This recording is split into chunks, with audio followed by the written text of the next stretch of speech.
his beard, and Jackson told Stephens. Jackson actually ordered Stephens that after his shaving he must take the razor away from Evans. Now Jackson was asking this to Stephens whether he had taken away the razor from Evans or not. Stephens nodded. Actually Jackson asked this to Stephens that yes, he had taken the razor from actually Evans. Well, keep your eyes skinned clear, and Jackson ordered this to Stephens as well, that keep your eyes skinned means you should be very keen in your observation.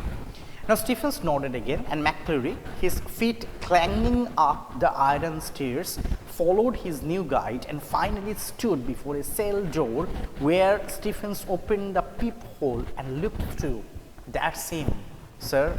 Means from there, from that main gate to up to the wings, it was McCleary was accompanied by a prison officer from the wing to that block, to that actually building. It was Jackson who had taken McCleary, and then Jackson had handed over McCleary to Stephens, keeping, and now with Stephens actually McCleary had came in front of that cell door where Evans would appear in the examination. And here Stephens here and feet clanging up the iron stairs. The stairs was made of iron, and clanging up means it was creating sound when when Stephens and McCleary were climbing up the stairs. It was making a sound as the stairs was made of iron, and in front of that cell both these persons stood, and Stephens actually opened the peephole and indicated McCleary that that's him, sir, this is the person that who would appear in the examination. Evans, facing the door, sat quietly at the farther of the two tables, his whole attention riveted to a textbook of elementary German grammar. Now, they saw, Stephens could see through the peephole that there was two tables. I told that further here that quite further of the two tables.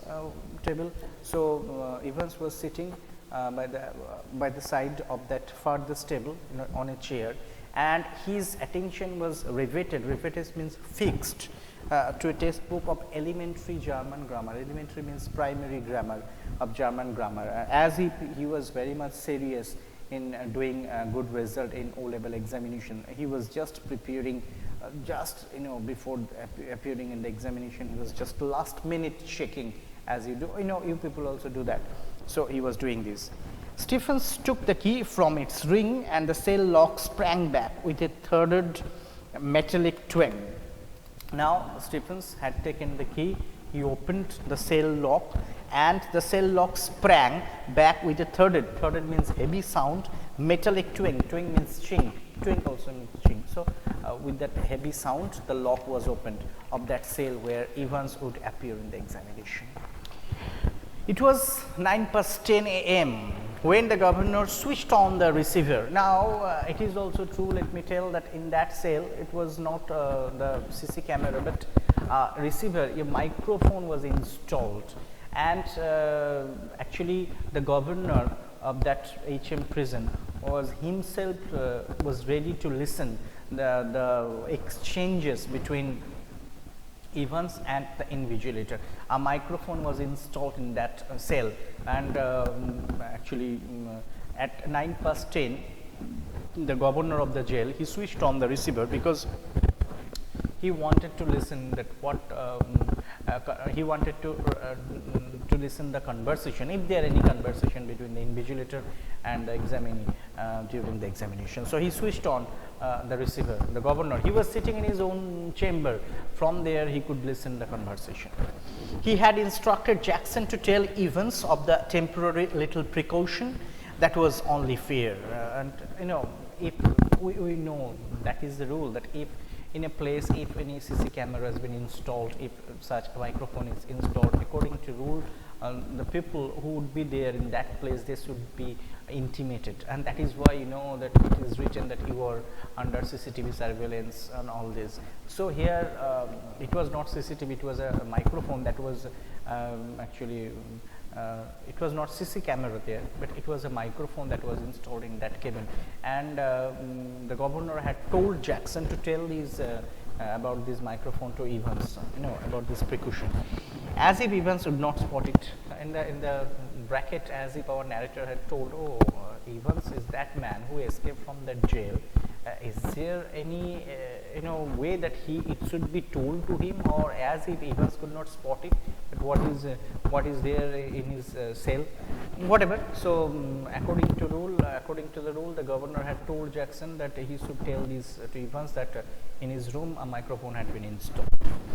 But wasn't it all a bit theoretical? Now governor is telling it was just like a theater, all these precautions over there, schoolboys almost. Now this question came to the governor's mind, that here Evans, being a criminal, he wanted to appear in the German O-level examination, and all sorts of precautions had been taken. And now the governor, this question came to the governor's mind, that don't it feel schoolboys like? It was a theoretical things, because he was thinking that is there any what is the requirement of taking so much of so heavy precautions, because as we know that all the heavy gates over there, all the gates were locked, and vigilator will be there outside, Stephens, the prison officer will be there. The cell was surrounded by a high wall, and every heavy doors was heavily locked, and all the guards over there, all the officers will be there. So still they had to install a microphone over there in Evans's room, where he would appear in the examination. So the governor, this question came to governor's mind, is it schoolboys almost? How on earth was Evans going to try something on today? That this came governor's mind, that the precautions they had, the security they had, it would be next to impossible for Evans to do something on that day. That question came to Evans's mind, that how on earth was Evans going to try anything on day? Try anything means how Evans could try to escape from the jail today? Will it be possible in any way? If he was so anxious to make another break, why in heaven's name hadn't he tried it from the recreational block? Now he had been stayed at D wing. D wing had more security measures than recreational block. Recreational block is also a building, in that HM prison. So this question came to the governor's mind, that really, if Evans would try to break the jail, he should have tried from recreational block, because recreational block in that building is not so secure as D wing. Much easier. So governor was thinking much easier. But he hadn't, means Evans did not try to go from there. And if really he wanted to try to break the jail for the fourth time, he should go for the recreational block. It would be easier for him. But he hadn't, and there he was now, sitting in a locked cell, and he was thinking, this came to governor's mind. The governor was thinking all this, and he hadn't tried to escape from the recreational block. Now, and there he was now, and now he was sitting in his cell, sitting in a locked cell, all the prison officers on the alert, two more locked doors between his cell and the yard, and a yard with a high and a haystack. Yes, Evans was as safe as houses. Now, the governor was thinking how it would be possible for Evans. As I told that he was sitting in that cell, the cell was locked. Then yard of that jail, and in between his cell and yard there is another door over there, and afterwards there is the main gate of that jail. Not only that, the jail is surrounded with a high wall as high as a haystack. Haystack, you might have seen haystack in the village side. This is known as the khorer pala dewa.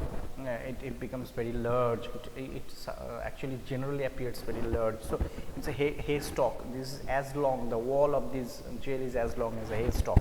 So yes, Evans was as safe as houses, and governor was satisfied that Evans should be safe as safe as houses. Houses, why? Because we people, we all are, we remain very safe in our own house, isn't it? So Evans was something like this. Anyway, it wouldn't be any trouble at all to have the receiver turned on for the next couple of hours or so. So there will be no problem, because for the next 2 hours he would turn on the receiver, switch on the receiver to see. It wasn't as if there was going to be anything to listen to, was it? Now governor was thinking, okay, these measures was also taken, a microphone has been installed in Evans's cell, but will there be anything to listen? Because how it would be possible? Our examinee, he would be very busy in writing his answers, and the invigilator would be sitting over there. Only one examinee will be there. So, will there be anything to listen during this examination? Amongst other things, an invigilator's duty was to ensure that the strictest silence was observed. Not only that, after taking so many measures, security measures, the invigilator was also there, and the invigilator will be there all the time during the examination, and his duty will be to observe strictest silence over there. So, the governor was thinking, yes, it is true that a microphone had been installed in that room, but it becomes childish, because he thought that nothing would be there to listen. But still that little nagging doubt.